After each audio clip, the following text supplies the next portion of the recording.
That same day, Kelvin returned to Velia's and went to Ashel's office. He put his hands behind his back and explained everything Cyan had told him. Ashel, who had his arms resting on the table, asked Kelvin if he was saying that an unidentified force was taking care of his younger brother. In response, Kelvin started to look at the ground and revealed that the informants they had sent had also been eliminated by them.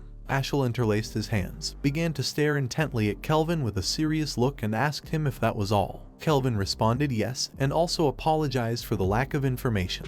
With a suspicious look, Ashel didn't take long to realize that this was strange. He started looking at Kelvin, who had his arms behind his back and was staring at the ground. He didn't know where the nervousness that Kelvin had when he left had gone. For him, it was as if he were a different person.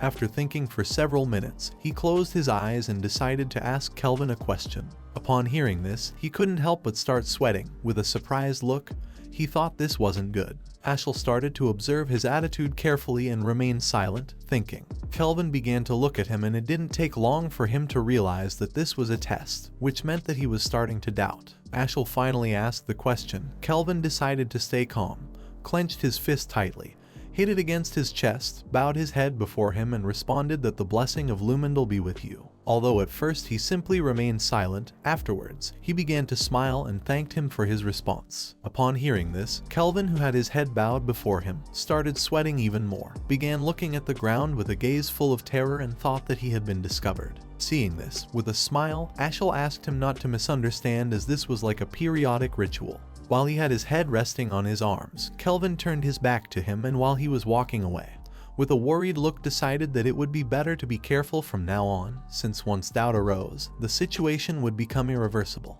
He left Ashel's office, grabbed the doorknob, and while opening the door, decided that nothing should happen that could stop Cyan. When he opened the door a little, he came across a woman. He began to look at her with a confused gaze and couldn't help but wonder who she was. This woman was none other than Emily. She had something in her fist. She started looking at Kelvin and with a forced smile greeted him. It didn't take long for him to realize that she was Cyan's maid. He began to look at her with a confused look and asked what was happening here. At that moment, Ashel stood up, approached him, put his hand on his shoulder, and revealed that he had been the one who had called her. Upon hearing this, Kelvin turned his head towards him, and with a serious look thought that this was not good. While Ashel had one hand resting on his shoulder, he placed the other on his waist, and with a pleasant look asked the maid if her name was Emily. She entered the office and replied yes. Ashel closed his eyes and with a smile asked Emily if she could do him a favor for a moment. Emily started to look into his eyes, and while she was starting to blush, she asked what kind of favor. At the same time, in a dark room somewhere in the corner of the kingdom, the torches lit up and someone asked the others if Lucian and Catalina were missing. In this room, there were several magical crystals floating on a pedestal. On the sides were the small crystals, and in the middle was a giant green crystal. One of them revealed to everyone that at the end of the manifestation of divine power near Lewin, their energy had disappeared. The green crystal was very confused, as it could not believe that the energy of a dragon with a power of more than 8 stars had disappeared. 2 of the crystals were broken. One of the crystals explained to everyone that Lucian and Catalina's magic stones had lost their shine. Their men had gone to the vicinity of Lewin but had found no traces other than destruction from the battle. One of the crystals asked the others if this meant that the person who had killed the 2 dragons had used magic to erase their traces. The other crystal mentioned that for that to be possible, the responsible one must be very strong.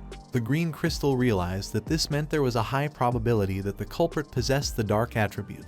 The only one who had the power to kill those 2 was Kundal Quaisel. One of the crystals told him that he did not have the dark attribute, so in other words, there was another person they did not know. The other crystal revealed to the others that a boy named Cyan Vert from the Royal Academy was the only one who had the dark attribute. There were also rumors that he had survived a dragon at the front. They also knew that in the deaths of Renal Crimson and Citraman Albus there was a possibility that he was involved. All of them were assistants who provided them with experimental materials. The green crystal asked the others what kind of connection there was to say that this had been a coincidence. He supposed that from now on they should be attentive to it. He asked Loon of Rainriver to put his granddaughter in contact with Cyan Vert. His granddaughter was a hooded woman with blue hair. At the same time, in the dormitories of the Royal Academy, the princess went to the royal hall and brought a cake with her. She began to bring the cake closer to Nana, closed her eyes, and with a pleasant smile explained that this cake had been directly transported from the imperial palace. It was a special cake. Nana clenched both fists, started looking at the cake with a hungry look, and she couldn't help but drool. Aaron asked her if she enjoyed food. She responded with a yes. She sat on the floor, handed the cake to Nana, and asked her to eat since there was still a lot left. She took the cake, and when she looked at what was behind Aaron, she couldn't help but be amazed. Behind the princess stood Leximus, and next to her was a cart with a bunch of cakes. Cyan approached, and upon seeing this, simply remained silent and did not say a single word. He sat in the chair, crossed his legs, folded his arms, started looking at Nana, and thought that she was playing well. They were going to have to stay like this for the moment. Nana grabbed the cake plate with both hands, opened her mouth, and with a hungry look began to devour it. Cyan was fully aware that if the dragons could sense Nana's presence, there was no law preventing them from attacking again.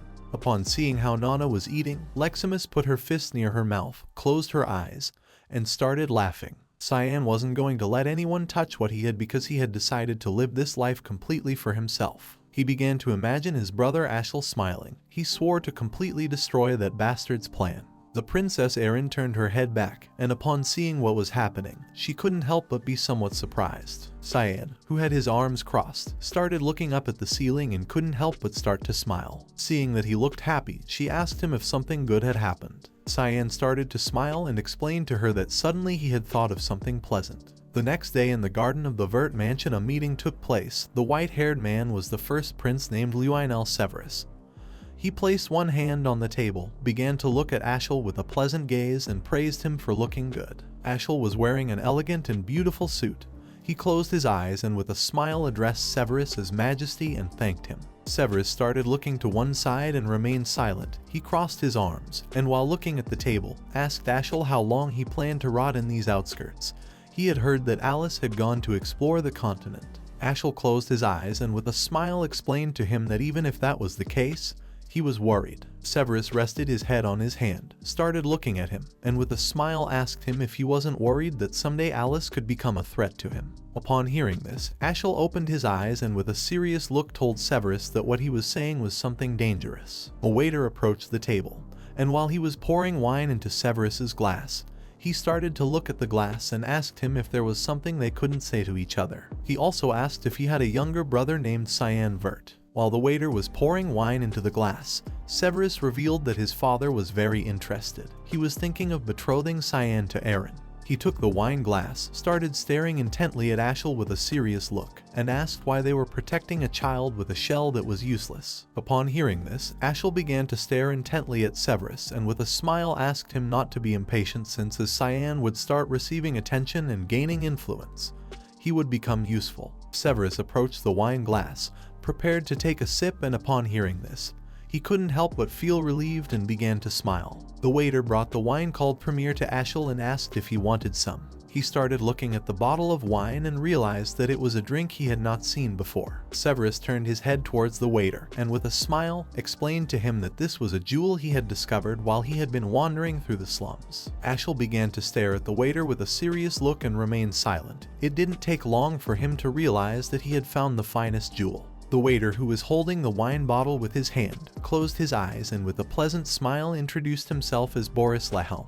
After that day, 2 years passed. Cyan began to keep a low profile and adapted to the academy. One day, like any other, a woman arrived in the city. All the men turned to look at her. Even those who already had partners could not resist either. This woman was carrying a backpack on her back. She had blue hair and it was none other than Alice. That same day, once the sun began to set, she went to the office and closed the door. She had come to Dean's office while he had his hands resting on the table. He thought some time had passed. She started walking towards him and couldn't help but start laughing. He started to look at Alice and with a serious look asked her if she had enjoyed the trip. She closed her eyes and with a smile answered yes, adding that she had gone to Fruina. Dean was somewhat surprised, and with a surprised look asked her if Fruina wasn't a land where humans were not welcome. She took off her backpack, and while she was walking towards the dean, she explained to him that this was true. It had taken her a year to adapt. She wanted to know the meaning of unity that the dean had talked so much about. She started looking at him with a joyful look, and with a smile, remembered that the dean had told her that the place where one found oneself would surely develop enormously, so one should be constantly thinking about where they were. He began to stare at Alice, and with a serious look he realized that she had made a decision. With a smile, she revealed to Dean that she was going to go with the Knights of Light. He rested his elbows on the table and asked her if she wanted to continue her family's legacy. She put her hand on her waist, and with a serious look, explained to him that this was something someone had to take on. She started to look at the ground, and added that she was worried about her younger siblings, especially Cyan, who was very shy. Hearing this, the dean began to laugh. Alice couldn't help but feel somewhat confused. With a puzzled look, she asked him why he was laughing. The dean placed a hand on top of the papers that were on the table, started to stroke his beard with the other hand, and asked her if Cyan was really shy. For him this sounded like something very funny. At that moment, a man entered the office, and while he was walking towards them, told them that this was too funny. Upon hearing his voice, Alice began to turn her head back. Once she turned around and saw who this person was, she couldn't help but be amazed and speechless at the same time. This person was none other than Cyan Vert. He had grown, now he was even taller than Alice. He started to look her in the eyes and with a smile told her that he had missed her a lot. This is the end of the video. If you guys want to see the next part, then don't forget to subscribe and like the video.